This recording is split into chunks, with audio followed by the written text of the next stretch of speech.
Tirurangadi today news അപ്ഡേറ്റിലേക്ക് സ്വാഗതം.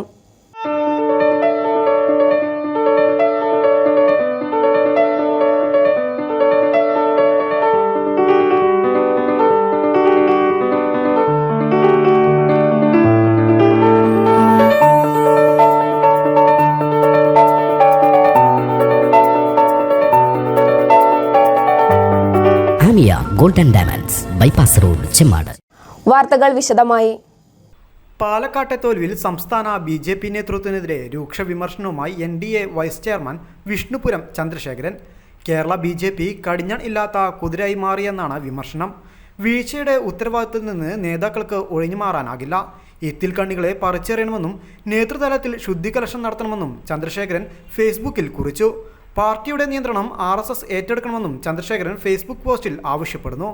കേരളത്തിലെ BJP കടിഞ്ഞാൺ ഇല്ലാത്ത കുതിര, സംഘം നിയന്ത്രണം ഏറ്റെടുക്കണമെന്ന തലക്കെട്ടോടെയാണ് കുറിപ്പ് തുടങ്ങുന്നത്. BJPയുടെയും അവർ നേതൃത്വം നൽകുന്ന NDAയുടെയും കേരളത്തിലെ പ്രവർത്തനങ്ങളിൽ വലിയ വീഴ്ച സംഭവിച്ചുകൊണ്ടിരിക്കുകയാണ്. കേരളത്തിലെ BJP കടിഞ്ഞാൺ ഇല്ലാത്ത കുതിരയെപ്പോലെ മാറിക്കൊണ്ടിരിക്കുന്നു. ഏതെങ്കിലും ഒരു നേതാവിനെ കുറിച്ചല്ല പറയുന്നത്. കോർ കമ്മിറ്റി അടക്കം നേതൃത്വം നൽകുന്ന നിരവധി പേർ ഉണ്ടല്ലോ. ആർക്കും ഈ വീഴ്ചകളുടെ ഉത്തരവാദിത്വത്തിൽ നിന്നും ഒഴിഞ്ഞു മാറാനാകില്ല.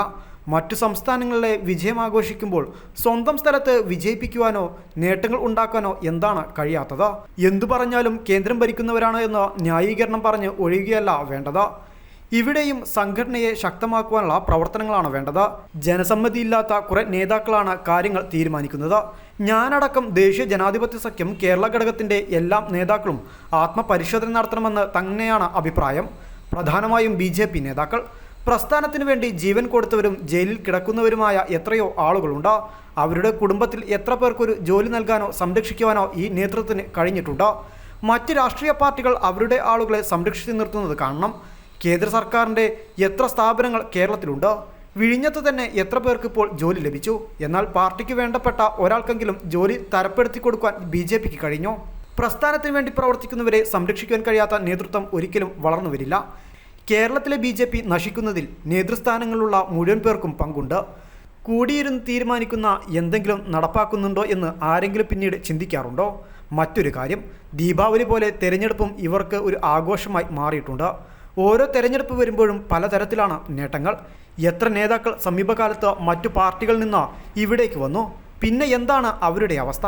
അവരെ കൂടി മുഖ്യധാരയിൽ കൊണ്ടു നടക്കാൻ തയ്യാറല്ല.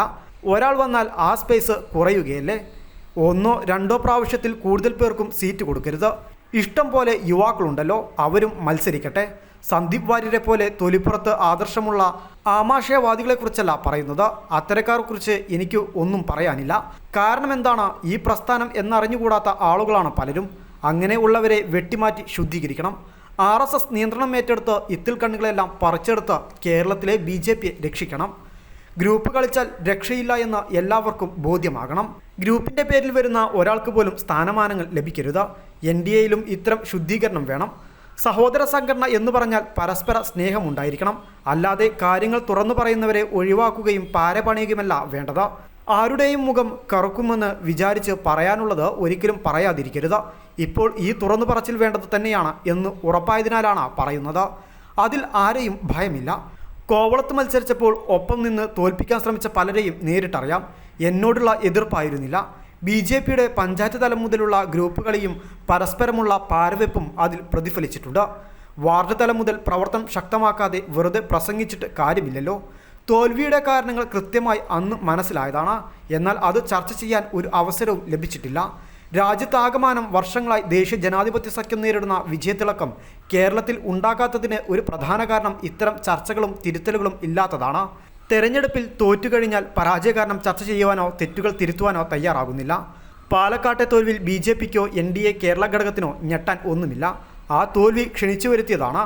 K. സുരേന്ദ്രനോ ശോഭാ സുരേന്ദ്രനോ ആയിരുന്നു പാലക്കാട് മത്സരിച്ചതെങ്കിൽ വിജയസാധ്യത വളരെ ഏറെയായിരുന്നു. കൃഷ്ണകുമാർ മോശം സ്ഥാനാർത്ഥിയാണെന്നോ അദ്ദേഹത്തിൻ്റെ നേട്ടം ചെറുതാണെന്നോ അല്ല പറയുന്നത്. വയനാട്ടിൽ പ്രിയങ്ക ഗാന്ധിക്കെതിരെ ഉണ്ടായത് ഒരു മാതൃകയാണ്. ഒരു പുതുമുഖ സ്ഥാനാർത്ഥിയെ രംഗത്തിറക്കി നല്ല മത്സരം കാഴ്ചവെക്കാൻ കഴിഞ്ഞു. അത്തരക്കാർ സംഘടനയ്ക്ക് പ്രതീക്ഷയാണ്. എടുത്തു പറയേണ്ട മറ്റൊരു അനുഭവം ലോക്സഭാ തെരഞ്ഞെടുപ്പിൽ തിരുവനന്തപുരം മണ്ഡലത്തിൽ സംഭവിച്ചതാണ്.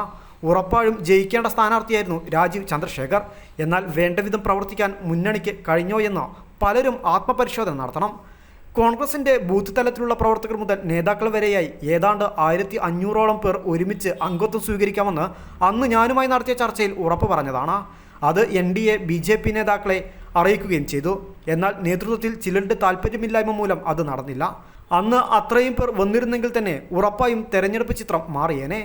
NDA കേരള ഘടകം വൈസ് ചെയർമാൻ എന്ന നിലയിൽ തിരുവനന്തപുരത്തെ തോൽവിയുടെ കാരണം വിലയിരുത്തണമെന്ന് മുന്നണി യോഗത്തിൽ ആവശ്യപ്പെട്ടിരുന്നു. എന്നാൽ യാതൊരു പ്രയോജനവും ഉണ്ടായില്ല. തെരഞ്ഞെടുപ്പിൽ തോൽക്കുമ്പോൾ എന്തെങ്കിലും മുട്ടാപ്പോക്ക് പറഞ്ഞ് മുഖം രക്ഷിക്കുകയല്ല വേണ്ടത്. വീഴ്ചകൾ എന്തൊക്കെയാണെന്ന് വിലയിരുത്തി പോരായ്മകൾ പരിഹരിച്ച് മുന്നോട്ട് പോകണം. മുന്നണിയെ ഒറ്റക്കെട്ടായി മുന്നോട്ട് കൊണ്ടുപോകുന്നതിൽ നേതൃത്വത്തിൽ പാകപ്പിഴകൾ ഉണ്ടായിട്ടുണ്ടെങ്കിൽ അത് അടിയന്തരമായി പരിഹരിക്കണം. ഘടകകക്ഷികളെ കൂടി വിശ്വാസത്തിലെടുത്ത് മുന്നോട്ട് പോയെങ്കിൽ മാത്രമേ NDAക്ക് കൂടുതൽ കരുത്താർജിക്കാൻ കഴിയൂ. NDAയുടെയും BJPയുടെയും ഓരോ നേതാക്കളും പ്രവർത്തകരും ഇത്തരമൊരു ആത്മവിമർശനത്തിന് തയ്യാറാകണം. നേരത്തെ സൂചിപ്പിച്ചതുപോലെ സംഘം പൂർണ്ണ നിയന്ത്രണം ഏറ്റെടുത്ത പ്രസ്ഥാനത്തെ താഴെത്തട്ട് മുതൽ കരുത്തുറ്റതാക്കി മുന്നോട്ട് പോയാൽ ഉറപ്പായും കേരളത്തിൽ ചരിത്രം സൃഷ്ടിക്കാം. ഇതായിരുന്നു NDA vice chairman Vishnupuram Chandrasekharan ഫേസ്ബുക്കിൽ കുറിച്ചത്. News desk Tirurangadi today.